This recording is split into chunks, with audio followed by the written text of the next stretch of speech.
There are no forests on Earth. When you read this headline out loud, even with the exclamation mark at the end, every sensible person will say that I'm out of my mind, and you will want to show me tons of photos with images of forests. I want you to believe that this is another trick. They make us think that this is a forest, when you actually are looking at 30-meter bushes. This is total bullshit and nonsense, you will say to me. Of course we know what forests look like, because we've all walked in them. Well, I expect that's how you will react, and that's fair. But after watching this video, its headline won't seem so strange to you, because you will reverse your concept of forests by 360 degrees. And now, first things first.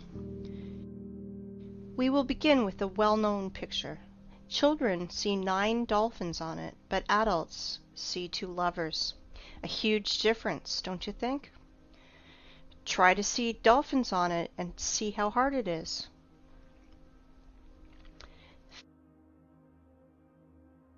Feminine fruities just won't transform into dolphins for most adults. And that's funny because it's the opposite for kids.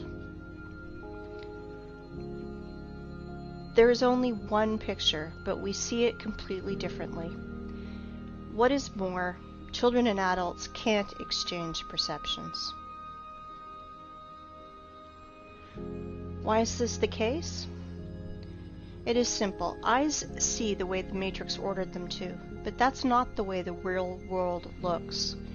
Our eyes become traitors over time. We were blinded while in childhood. The outward world is quite different. We see things through a prism of habit and experience. And this prism distorts everything completely.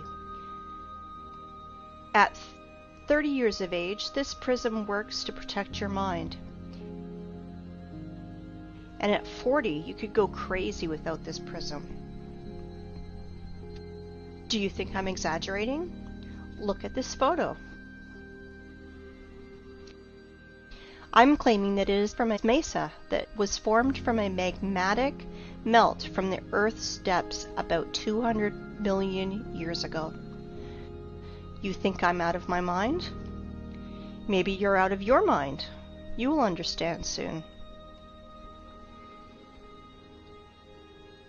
We'll come back to this plot of grass later. For now, remember how we bumped into this old stump. Sometimes humans even try to take photos trying to hug the unhuggable trunk of a tree. But really, think about it. Old trees are a rarity. They are all registered, they are tracked, and are being kept in reserves, like memorials of nature. There is an uproar on the internet about forests. Why all forests in the earth, even in Siberia, are not older than 200 years old? Where are all the giants? It is right that the people are in an uproar about it, but I want to look at the problem from another angle, from the side of the Earth's poles. The thing is that even Soviet biologists found strangeness in the poles, and unnatural amounts of water kept in the ice and snow, and there's an unnatural percentage of carbon dioxide in the world's oceans. This abnormal concentration tells us exactly about a worldwide fire of the past. Using simple math, those scientists come to the conclusion that those fires carried away 99% of the Earth's biosphere.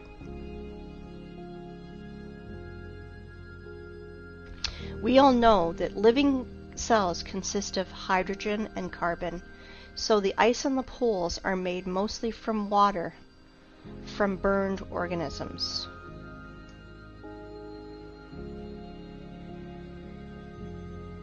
And now, think about this number, 99%. It means that everything that now grows, crawls, flies, swims, and runs on the earth is 20,000 times less in volume than before this catastrophe. 20,000 times. To imagine this, look at this picture. This piece of bread is humans, plants, animals. Just this pathetic small piece of bread on this large transport truck represents Earth's biosphere before those times. I hope you understand that today's myth of overpopulation is just pure hoax and nonsense. 100%. But here's the problem. Biologists divided this number between all the continents and only calculated into this figure the dry land, not all the ice and snow that is on the earth. And there's a lot of snow and ice. Fact is fact. But as always, illumination can come suddenly, and stereotypical thinking is to blame. 30-meter tall forests are like a virus that takes over both our brains and especially the brains of biologists, which prevent us from finding a solution to this problem. If plants can't fit broadwise, then we should fit them upwards, and then it should make sense. In this new theory, hypothetical forests of unthinkable height was drawn. And here's the thing. We found these old photos.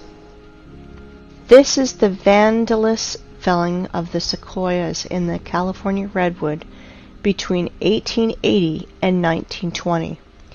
These trees miraculously survived the planet's bombardment in 1816. Just imagine how many years this tree needs to grow to these sizes. Then these terrible men come with saws and axes. 1, 2, and no more tree. In proportion of this tree, we can see a rule. The diameter of the stump is 3 times bigger than the woodcutter's or feller's growth. Let's look at this formula. You just think about it. You are entering a forest that is not usually 30 meters, 100 meters. Here are your fairy forests from fairy tales and books. Forests that are lost because of such barbarians. I understand that they are just wage workers and they must feed their families, that this is just an order from above. But if every single woodcutter refused to carry out these criminal orders, all the forests would be saved, because their demon bosses are too arrogant to do it with their own hands. And that is why I will send these merry woodcutters' defenders to a well-known place. Look at this photo carefully. They look like satanic bacterias that want to kill the forest organism. For those who think that trees were killed just because of wood materials, I want to dispel your claims. Trees are energy generators. They produce constant electricity, oxygen from photosynthesis, food. They have a root network and are programmed to exchange data. Our ancestry had a theory that trees are programmed to keep data from everything on the planet and save it in their information portal in their carbon fibers.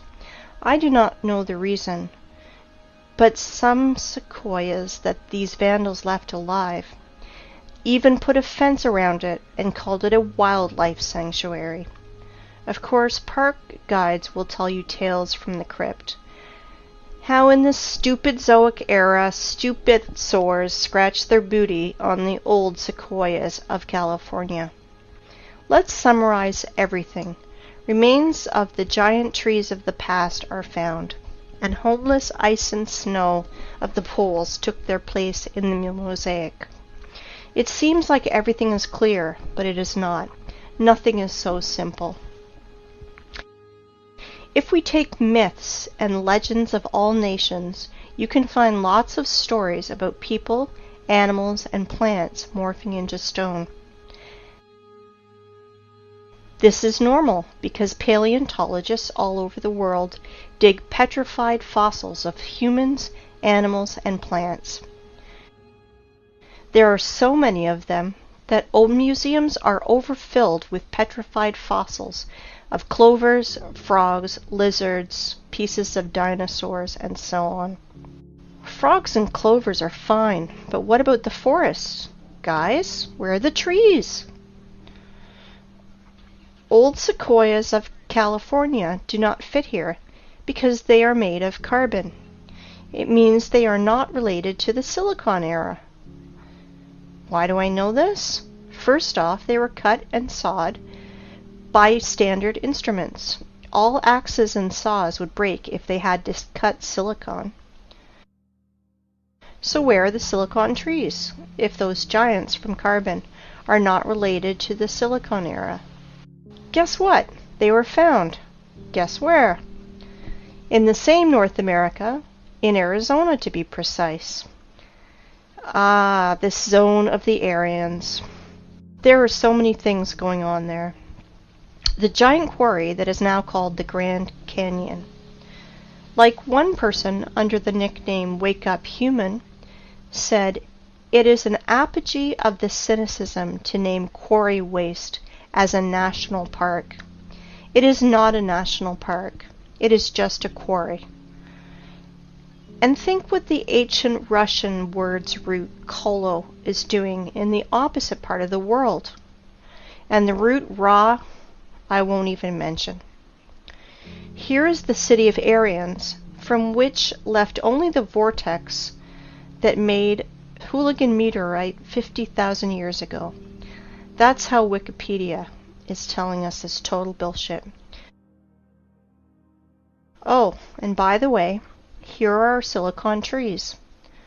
I wanted to introduce to you the museum under the open sky. Petrified trees here are just scattered in the desert and also fenced. Everyone today can visit this circus called Petrified Forest National Park. In this park, petrified fossils are not common. They are unique. If turtles and frogs were petrified in pale gray boulders, then this trees morphed into semi-precious stones.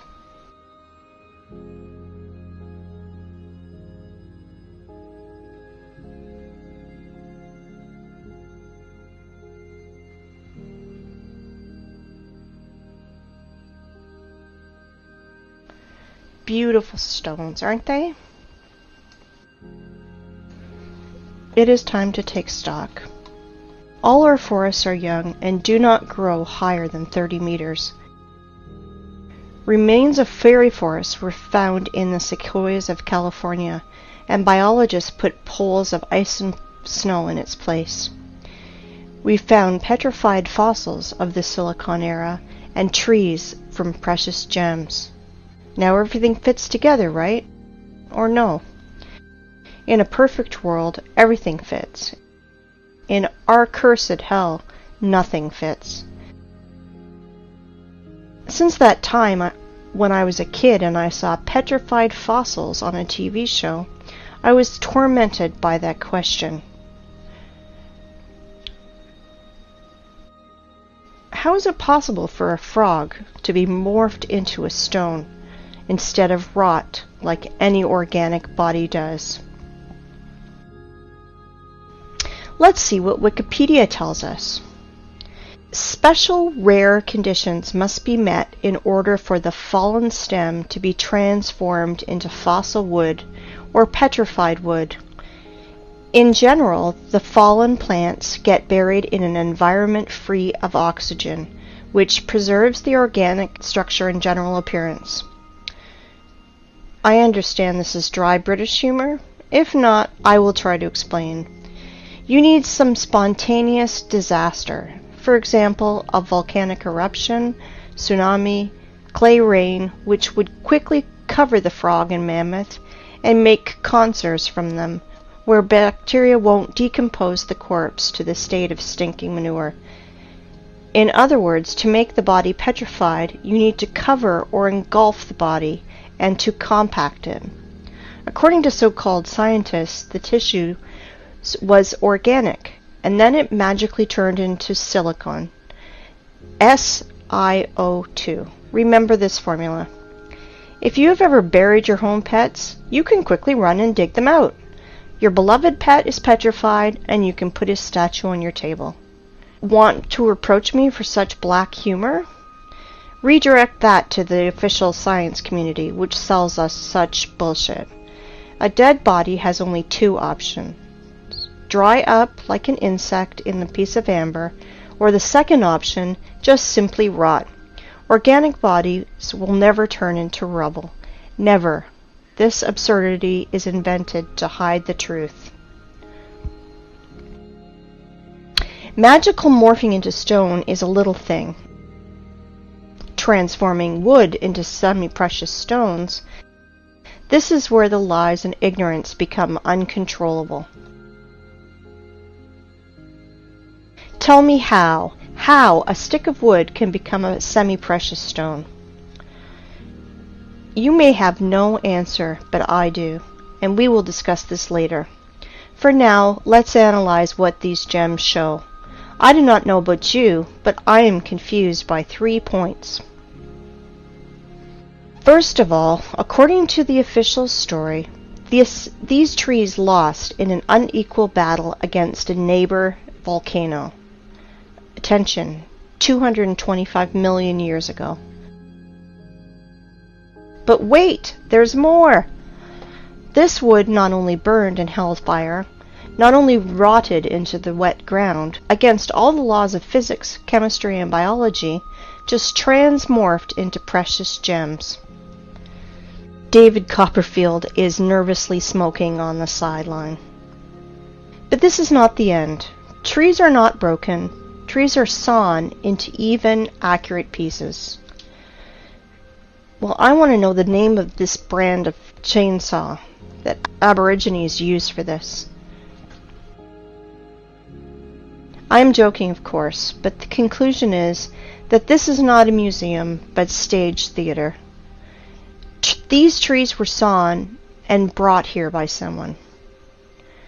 You know, only a true fool would believe in the magical transformation of wood into precious stones and gems. Here's another question. For what purpose did they make this circus with all these scattered pieces of silicon life form? And did you pay attention to how small these silicon trees are? They are incomparable, even with the sequoias of California. But this one is simple. They are not trees. They are trees' branches, giant silicon trees. And these trees were so big that American sequoias near them look like sticks near the baobab.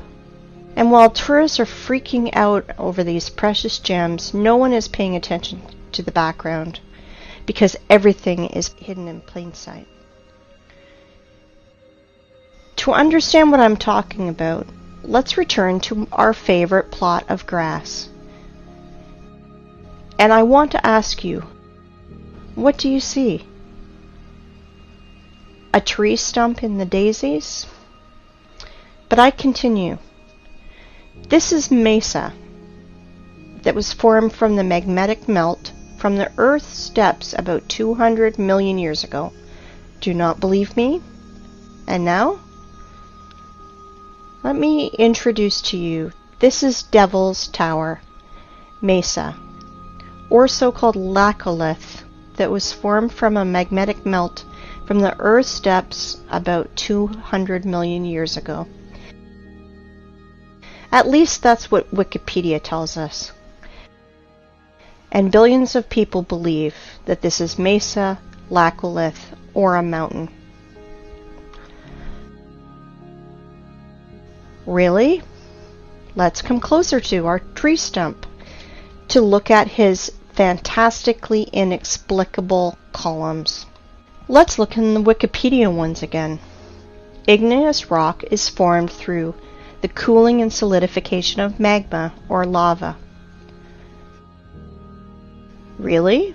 What a smart magnetic melt! It's just stood still and froze in the appearance of perfect hexagonal column for 300 meters in the sky. You can synchronize your instruments with these miraculous columns.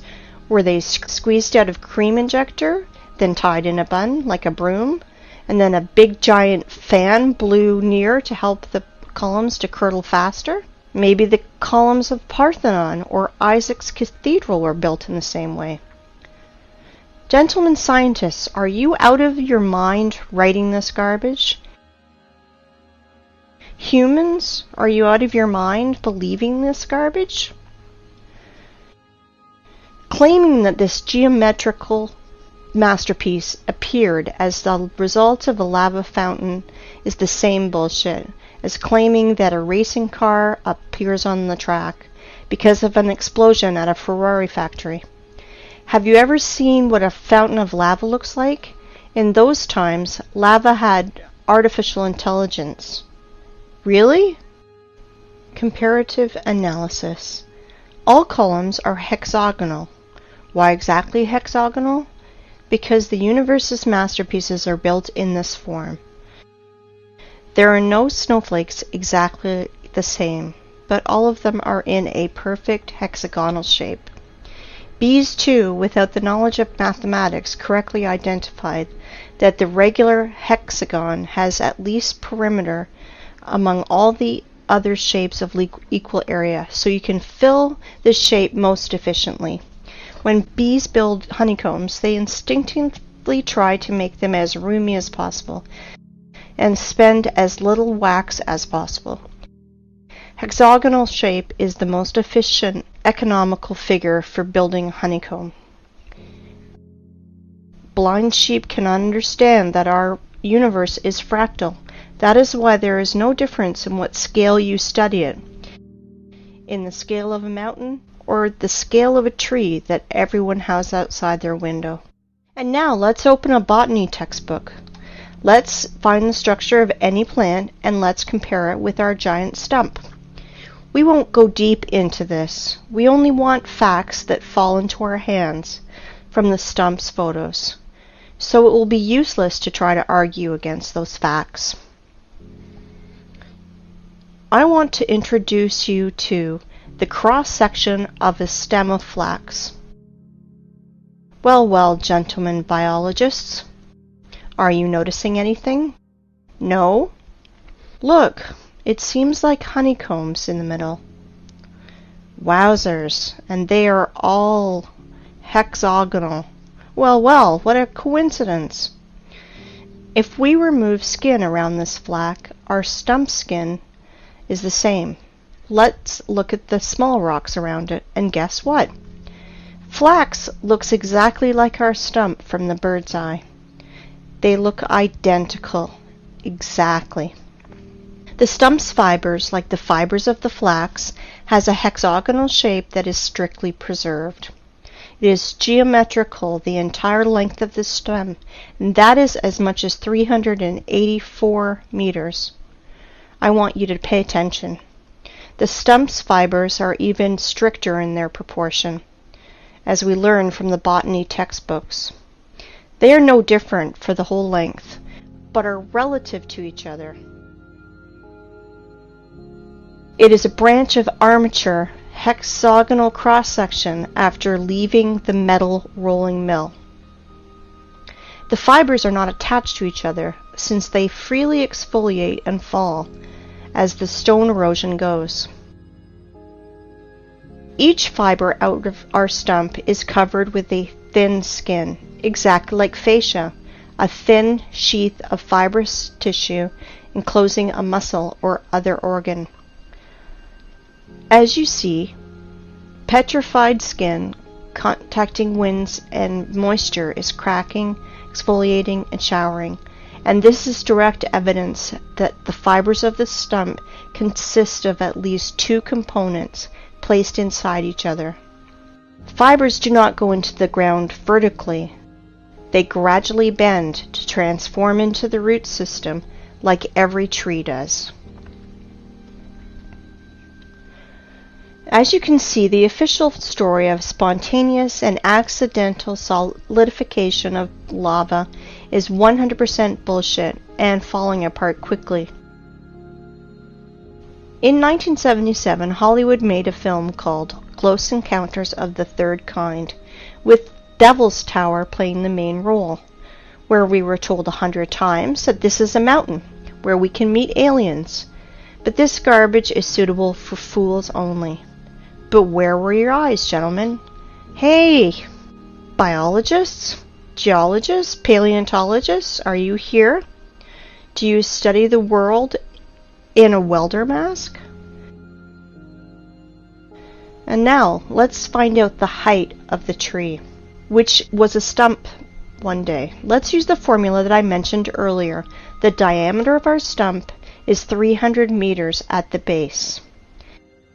So if we calculate 300 over 20, we will get the height of, are you ready? 6 kilometers, 19,685 feet. Just think about it. Everything is learned in comparison. I think we can put a big fat dot in here. Devil's Tower is a giant stump of a giant silicon tree with all the attributes of a normal stump that everybody's seen. But we should not underestimate the matrix that keeps all the cattle in the stables. I am sure that after such clear evidence, there will still be deep sleeping people who will ask for more. If you think that that's all my arguments, I want to disappoint you, because I have so many trump cards up my sleeve, and I will enjoy every moment that I will throw them on the table.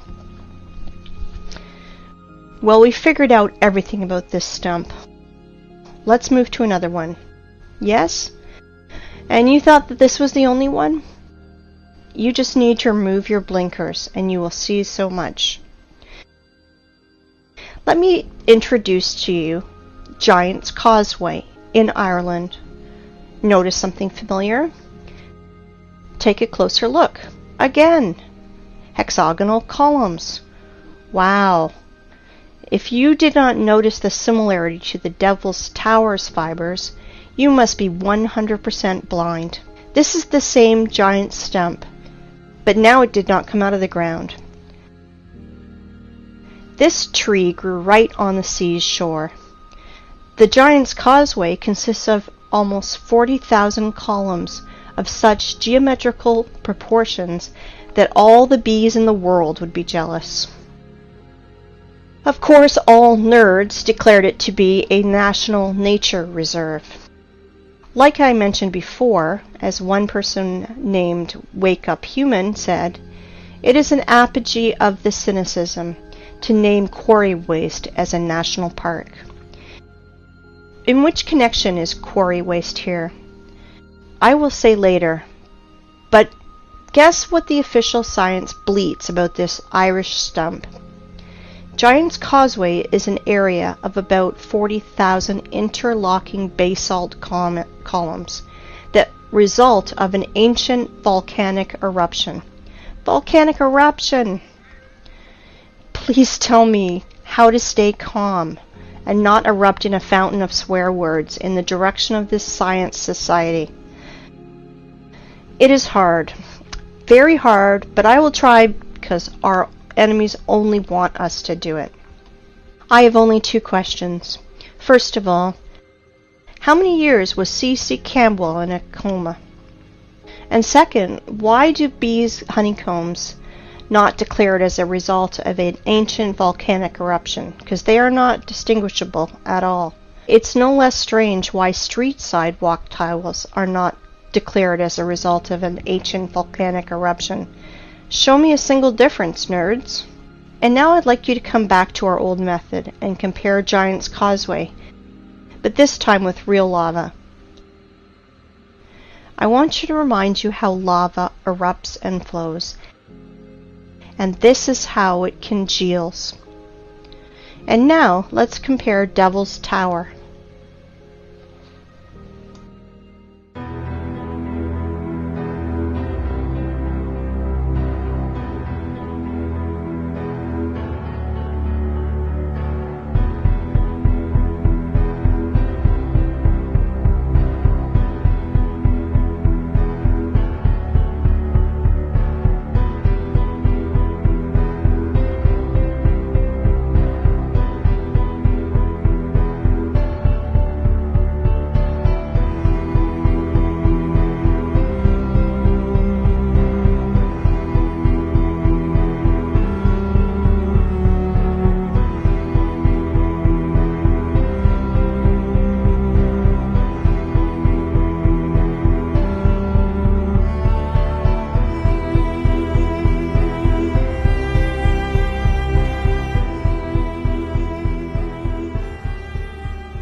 And now let's compare with Devil's Tower with Giant's Causeway.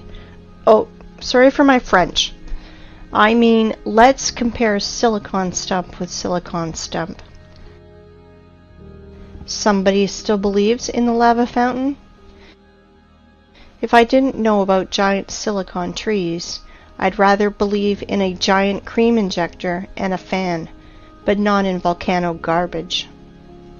If you think that these two giant silicon trees are the only thing that I can show you, then you are mistaken. There are loads of them on the planet. The funniest thing is that normal people do not realize that they are stumps. But official science realized that seriously, that they should find out how to hide these trees from people who ask too many questions, and they invented a genius name for these silicon stumps: the basalt cliffs.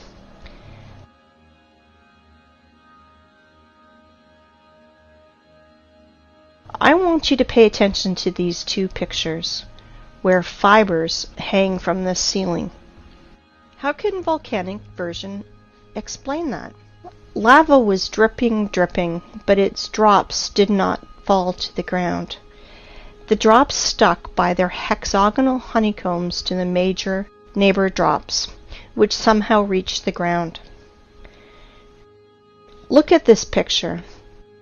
Just an everyday photo with this girl. It's good. But the only thing she does not realize is that she's sitting near the stump of a silicon tree. All artifacts are in plain sight, but the prism of the matrix do not allow us to see 9 dolphins. There are tons of silicon stumps in the network. You can research this topic yourself. Google will help you. Let's move forward. I want to introduce to you one more hexagonal miracle of the Earth that is of silicon nature. I want to introduce you to the biggest salt lake in the world, Salar de Uyuni in Bolivia. As you can see, not everything is so simple as it is written in textbooks and shown on the Discovery Channel. Our tradition wanted to show you what Wikipedia is telling us about these hexagons. But the fibers of silicon stumps, Wikipedia is changing it a bit. About the hexagonal structure of South American Lake, it is keeping silent, like a fish, like there's none of them. But they are there, absolutely there. You won't believe it, but Wikipedia is not the only thing that's silent. After hours of research, I found nothing about this hexagonal structure. And only in one place I found a single phrase, like, "Look, how interesting this dried and cracked salt." And then I fell into a stupor. First of all, under the blazing sun's rays, every surface cracks like this. But not in hexagonal shape, like honeycombs. Secondly, cracks are deepenings between the fragments of surface, but I see elevations. And this is opposite to the cracks. It looks more like fiber fascia, like the silicon stumps one.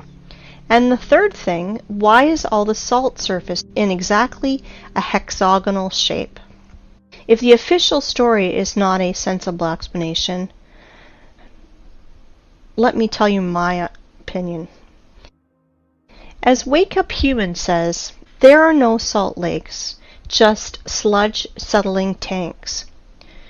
I agree with him, but this is not the case. And here's why. I think that you've already realized that honeycomb's hexagonal shape is an attribute that belongs exclusively to living organisms. Either is the possession of a queen bee, snowflake structure, or plant's fiber. As we see with our own eyes, Salar do Uyuni is not just a giant layer of salt. It was a living being of the silicone form of life, which was scraped out by the adepts of technocracy, by their machines. Now you understand how far we are from reality? If we can't even imagine a giant tree, then how can we imagine a creature from salt, 10,000 kilometers wide? Then the height is impossible to imagine. Now you understand that 7,500 years ago, our planet was so fantastic, fabulous, and beautiful that Cameron with his avatar is a poor substitute. All that is left to us is a desert, which we have turned into a scrapyard.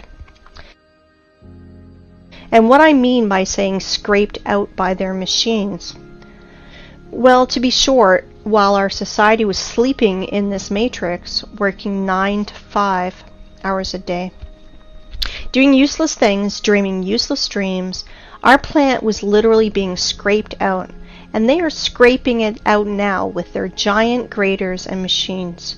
I will show you later. Well, the theoretical part is over now. It's time for the climax, and we are close to the runway. But before, we should return to our first stump and see one strange thing. I bet you did not notice. We saw many stumps, but this one is special. It has a flat surface on top, which means it was cut down. Yes, exactly, cut or sawed. And now our imagination is asking us, who cut it? For what? What did they cut it with? I will answer this question later. We will put these questions in the background because the stump that was cut is not a single one on the planet. I will tell you even more. Devil's Tower is a small one compared to the others. Boys and girls, our aircraft is ready to fly. Of course. Well, we have no course. We will fly around the planet. Fasten your seatbelts and better hold on to the handrails, because everything you will see will overturn your notion of rocks and mountains. Let's go! While we're flying, let's play a game. Find 10 differences. Though there are only 2 differences, material and size.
These stumps are sticking out everywhere on the whole planet. There are hundreds of them. Scientists call them mesas, which means table in Spanish, because they have a flat peak, flat as a table. Well, cool, stumps. And now let's remember the beginning of our conversation. We thought we saw forests and even walked in them. So what does it matter if they are only 30 meters high? Is there a difference? We're pleased with the one we have left. We enjoy its beauty. We are accustomed to these forests, so we don't need another. Then we discovered that the old forest was preserved in the U.S., which is described in fairy tales and myths, giant 100-meter sequoias. This is the picture our mind draws when we hear the words fairy forest. Let's think about the sequoias in California and the prism of matrix forces, otherwise our mind's projectors will melt, because Devil's Tower is actually a 6-kilometer high tree. But realize that Devil's Tower is a young plant compared to other trees on our planet. For example, this mountain in Cape Town in Africa is really impressive. This plateau is 3 kilometers in diameter. If we multiply 3 by 20, we will get a tree of 60 kilometers high. Do you have any clue how big its branches are?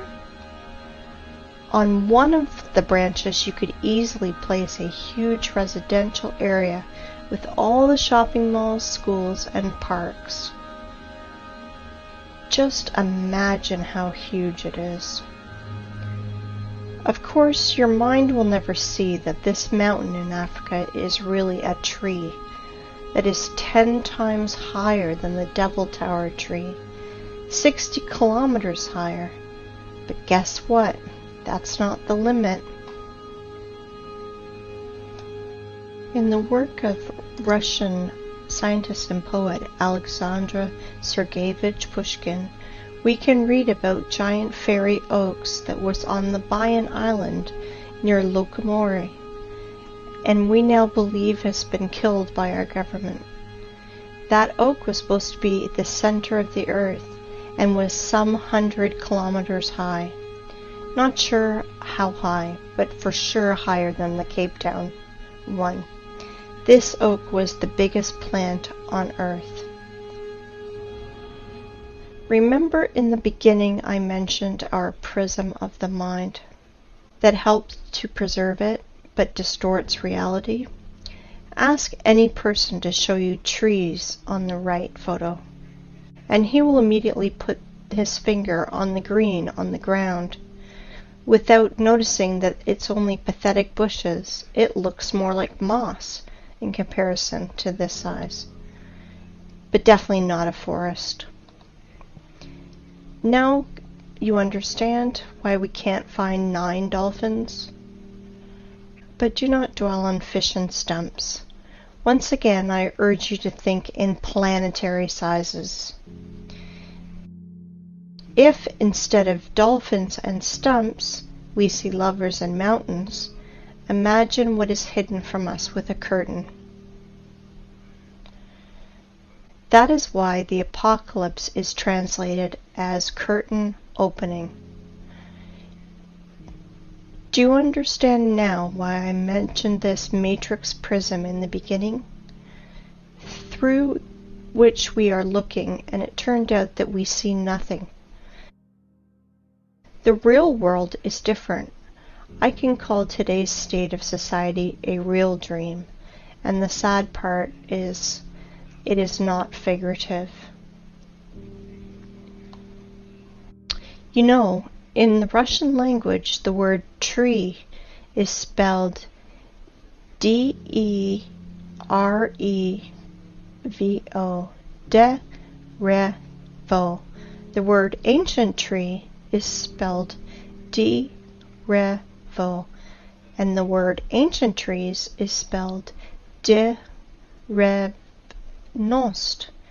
It means in Russian language, the language of the Aryans, time, when giant old trees grew.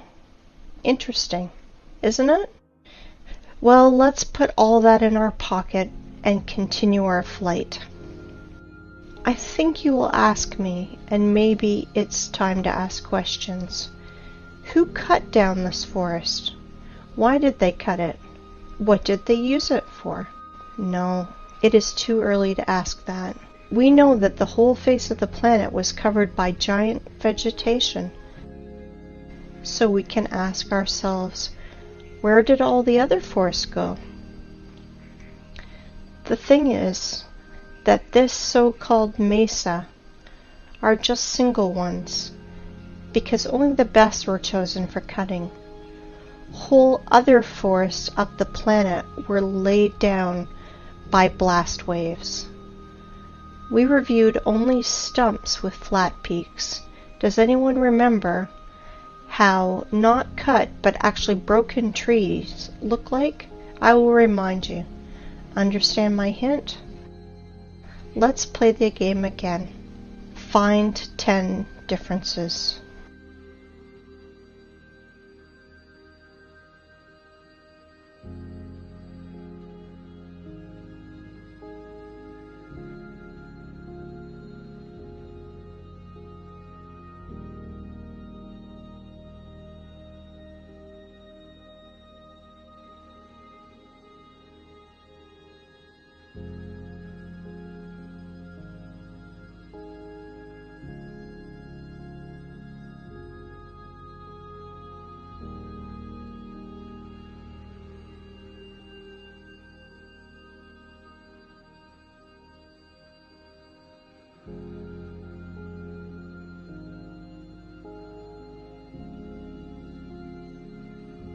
I think you understood the meaning of my words.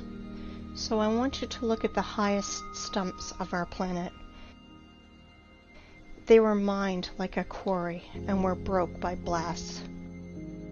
For example, the tree Everest.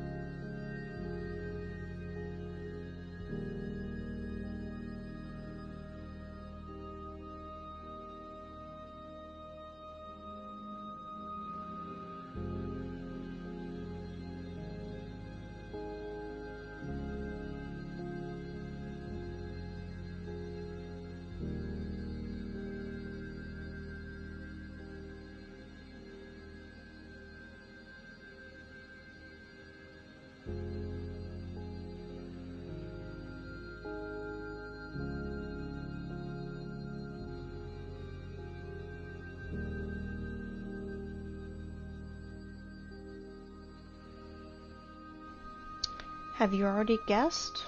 There are no such things as rocks on our planet. They are all just pieces of broken stumps. You can look at millions of photos, but the only thing that you will find is corpses of our true environment. How official science explains our origin of rocks, I think you guessed too. Now you understand why we are so charmed by rock? Why are all elite properties placed between rocks? Why the most clean materials for construction are pieces of rock? Because even if they are dead, they still emit powerful energy for us, mortal carbon human beings. Stone is a bridge between silicon and carbon life forms. And now, the important thing you must learn is how to distinguish rocks from mountains. They are completely different things. Rocks consist of solid pieces of ragged stone with fragments of fibers that reach to the sky. But mountain is just a pile of loose waste, which were brought on by giant machines. It has almost perfect cone shape, like every loose structure does. Sometimes those piles have chemical waste inside, And sometimes those wastes react with each other, and sometimes they burn, and sometimes explode.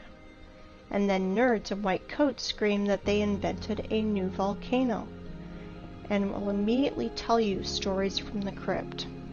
How 200 million years ago this volcano formed those silicon stumps, and explain the origin of our street sidewalk tiles as a result of an ancient volcanic eruption. That is why there's no such thing as volcanoes, rocks, and mountains on our planet. You can throw out these terms from your vocabulary. Okay, let's fly further. So from our window you saw that absolutely all the rocks on our planet are just corpses of the silicon form of life. They are all fallen trees, you want to ask? No, not all of them have hexagonal structure like the Devil's Tower. Some of these rocks have lamellar structure or spongy structure, like our mushrooms do. Like liver is different from our heart or our lung, so our ancient world was so diverse that we can't identify or even imagine lots of species structure like our mushrooms do. Like liver is different from our heart or lung, so our ancient world was so diverse that we can't identify or even imagine lots of species and subspecies. Let me introduce this theme was covered in detail by Pavel Ulyanov. His YouTube name is Wake Up Humans. He did revolutionary work in the theme of geology and bucket wheel excavations work. Let me introduce to you this giant cuttlefish, which is a Badger 288, one of the world's biggest rotor excavators. And this is how those machines work. They crawl on its wheel parallel to the quarry wall. Giant wheels with ladles scratch at rock and ground, leaving concave wall.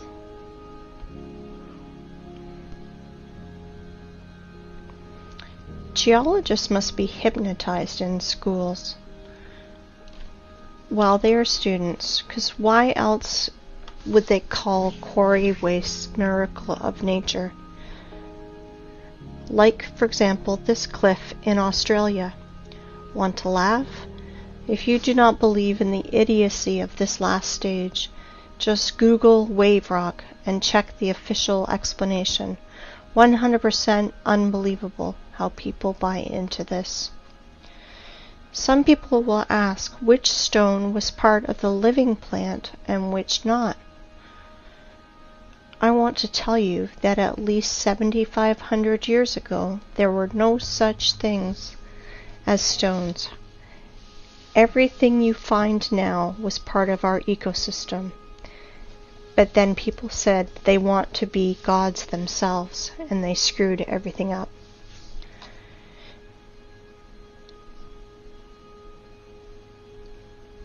I want to ask you, open your minds.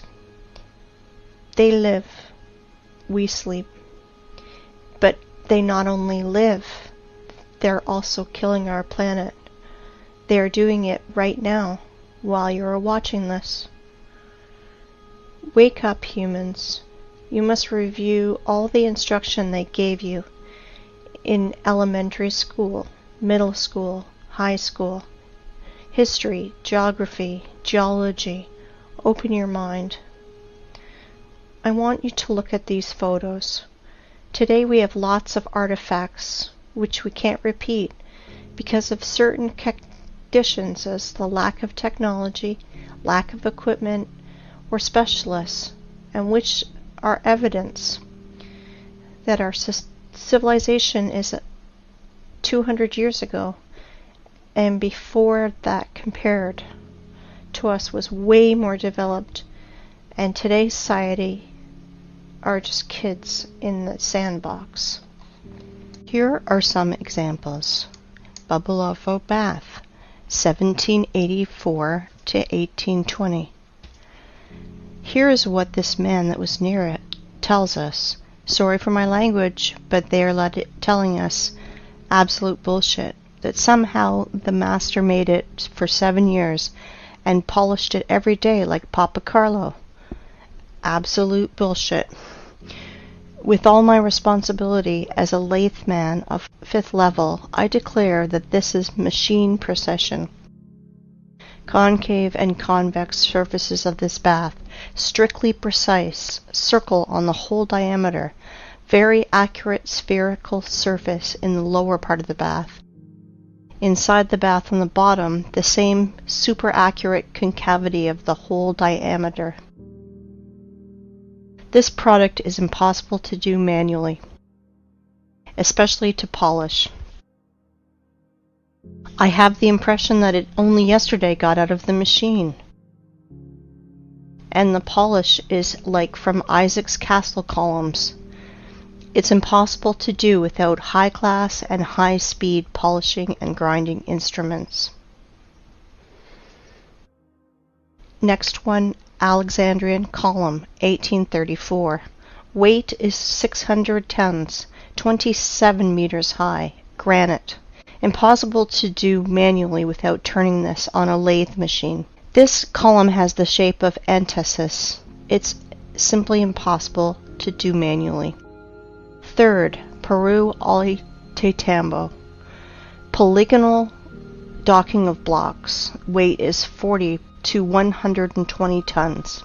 The level of adjustment you can see for yourself. Blocks are aligned in 3 dimensions. Capella San Severo. Made from a single piece of marble. This is impossible to do without an advanced CNC machine. For the last 50 years, there was nothing even close to the complexity of this execution. Nothing has been done by any sculptor, even with the advanced CNC machine. Marble tombstone on the monumental cemetery Strangliano Museum in Genoa. 6. Stone bridges in Sevastopol. Each polygonal stone of the bridge is essentially a single sculpture. An example of modern work, the stone on the left. By today's standards, it is considered quite acceptable. All cities on this planet were built of stone in the antique style, with pre-designed layouts of streets, avenues, embankments, and so on. All cities had a stone bastion wall, the construction volume which is often equal to the construction volume of the whole city. Somewhere between 1780 and 1815 we experienced nuclear war. And it is likely not the first time in the world, which resulted in a nuclear winter in 1816. A year without summer. The Anglo-Saxons called it 1800 and froze to death. Here are some screenshots from Google Earth. Photos of nuclear craters in the territories such as Belarus. Such craters are easy to find. White traces around craters are broken limestone, the basic material of that time. To visualize the damage, search in Google Roger Fenton Crimea or James Robertson Crimea and see the pictures. And you will see the photos of these first war photographers that were sent to Crimea in 1853 after the nuclear war to take pictures of the siege of Sevastopol. Compare vegetation then and today. This is an example of a photo of Sevastopol by Fenton. Until the 18th century, houses were built entirely of limestone.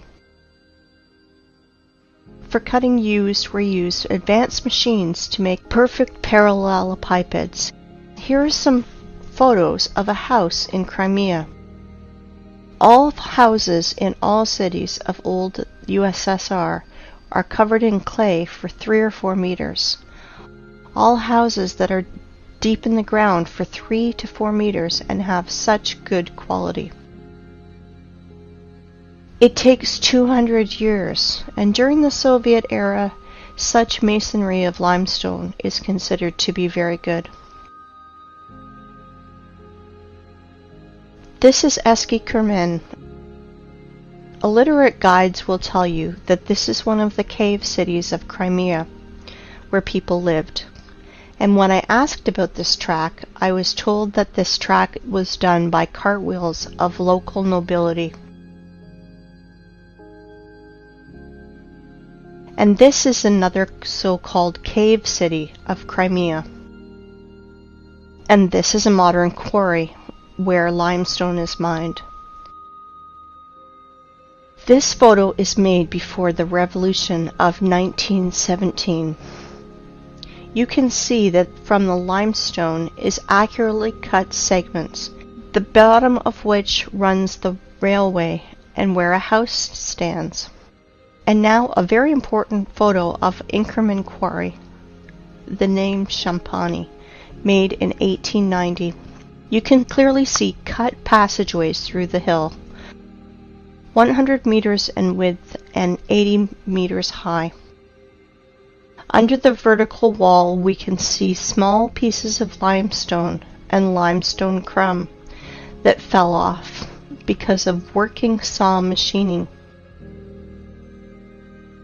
In the cut holes we can clearly see houses. Some of these holes are beginning of catacombs, some of which extend for hundreds of kilometers. They conducted a large-scale underground mining of limestone. In the days of the Second World War, in the catacombs were hospitals, warehouses, headquarters, and trucks freely drove in and out of these catacombs. By the way, there are ancient catacombs in any city of the world. Near Odessa, there is a catacomb that is 2,500 kilometers long. Everything they tell us, rocks, canyons, ravines, cliffs, are just nothing more than quarry wastes. And there are very old quarries over there, and many fresh ones. This is a white rock in Belogorsk, near Crimea. It is a limestone quarry. The wall was formed as a result of the cut slope of the hill. Want to see more? Look at this passage from which a huge mass of limestone was taken. They lied to you. And guess what they call it? They call it the Valley, a beautiful wonder of earth. Check this out. This is an old photo from the 19th century. The mound of the vertical walls of limestone chips are not yet overgrown with vegetation. This is an old painting from the year 1855. We can see ancient giant quarry wastes in the background. Are you impressed by the scale of mining in just little Crimea? I want to tell you more. There is no cubic meter of land probably 100 meters deep over the entire earth, which would not have been in its time mined, milled, masticated, and discarded. It is not a planet, but a giant quarry waste pit, where in the most violent and barbaric way the entire periodic table of Mendeleev is extracted. And now, look at these photos and pay attention to the tiered structure of the quarries and mines. The rotor excavated tiered cuts are massive. It is a formed structure with right angles when viewed from above. And now I want to show you the mountains, ridges, gorges, canyons, cliffs, in almost uninhabited ways. Often they are named by the people who discovered them. Are all academics and professors of geology and other science nerds too blind to see it? Mountain on the Kola Peninsula. I do not know the name. Mountains on Antarctica that were only discovered in 1820. Antarctica. Here are even the traces of the heavy machines and equipment. Greenland. Watkins Mountains. Look at the scale of the mining. Greenland. The flight from Frankfurt to Los Angeles. Gunbjorn. The highest mountain in Greenland. 3,700 meters. No problem. Almost completely gutted. Svalbard, Norway. Aurora Borealis in the background of quarry waste. Antarctica, Transantarctic Mountains. At the foot, the traces of machines are still visible. Antarctica, Transantarctic Mountains. Quarry systems. Pay attention to the background. Mount Kailash, Tibet. The height is 6,638 meters. Have you ever seen in our time heavy mining equipment that's raised to such heights? Goblin Valley State Park, Utah, USA. Gloss Mountain State Park, Oklahoma, USA. Grand Canyon, Arizona, USA. It's just a giant quarry waste, gutted territory. Millions of tourists think that they are looking at a miracle of the world because they were told so. Quarry, Grand Canyon, Arizona, USA. Nowhere can we find traces of water erosion, only the shock explosive impacts on the silicon vegetation. Quarry, Rock Spitzberg. Quarry, Grand Canyon. The cut of the stone with a circular saw. Quarry in Australia, Blue Mountains. Blue Mountains from another angle. Blue Mountains, the vertical wall. Compare it with the marble quarry in the Alps. Marble mining in the Alps. Giant quarry. Do not know where. This photo is offered as wallpaper on your desktop across the internet. Caprock Canyons State Park, Texas. Again, a national park created from exhausted quarry wastes in the USA. In some quarry wastes where there is a lot of moisture, people do farming. Banao rice terraces. Again, Banao rice terraces. And this is Canyon de Chelly Nation Monument, USA. The saws apparently did tunneling. The so-called Painted Hills in Oregon. Mountains Ravine, South Africa. Orange River and Mountains. Timna National Park in Israel, just a quarry. Quarry, Green Canyon in China. Flooded quarry, Charak Reservoir in Uzbekistan. Flooded quarry, another angle. As you can see, there are no natural rocks, mountains, cliffs, and gorges on this planet. You know, while people argue on the internet how flat the earth is, like a pancake, or maybe a little concave, our masters are literally devouring our home and turning into a desert and a scrapyard. Guess what? It appears there are quarries on our planet the size of several countries.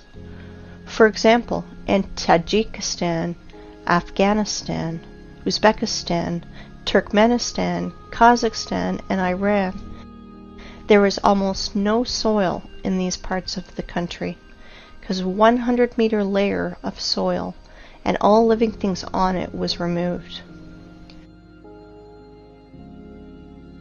It looks like the Ural Sea and the Caspian Sea are just giant flooded quarries.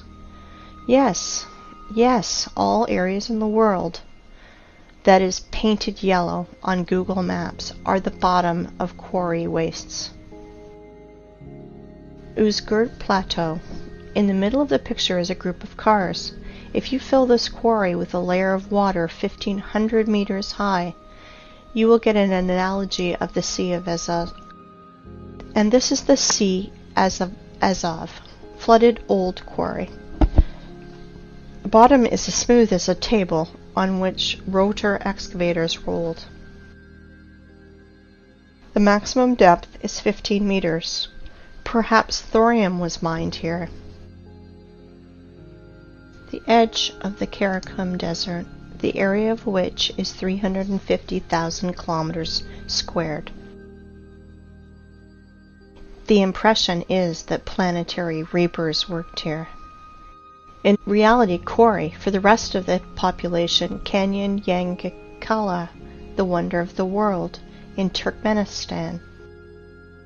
In reality, Kori, for the population, Plateau Tozber, Kazakhstan. USA Monument Valley, USA. Previously, this area was several hundred meters high, up to the stumps of the silicon trees in the background. Same Monument Valley, USA. Namibia. The desert is the bottom of a quarry. Egypt. The top layer is scraped out with soil and all living things on it, also burnt by nuclear blast. Most part of Australia is cut and scraped almost completely. No soil, only red desert left. Australia, Nigeria, desert.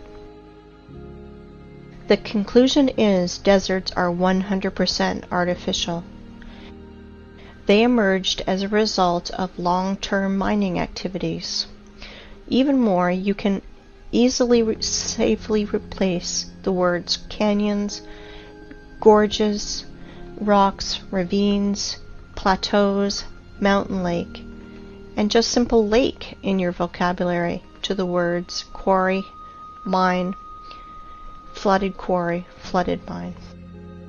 Krivobor in Russia.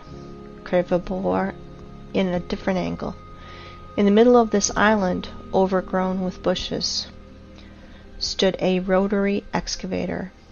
Kruitvann in Switzerland, obviously the work of a rotary excavator.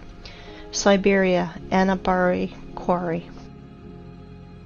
And now look at this. This is pile of waste rock in Donbass. The height sometimes reaches 300 meters. Inside them are chemical reactions.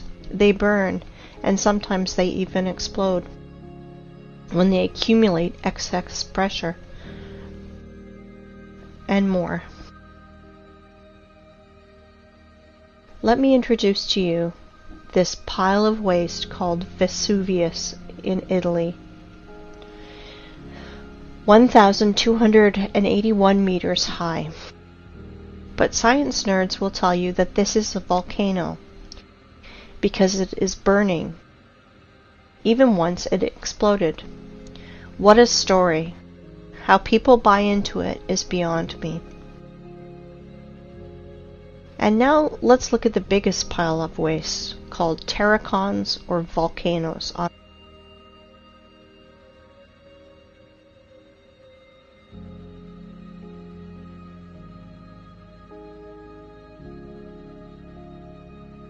This is Terracon in Fujiyama in Japan. People, if you think that our masters lie to you, you are still sleeping. If you think that the earth is flat, you are half awakened.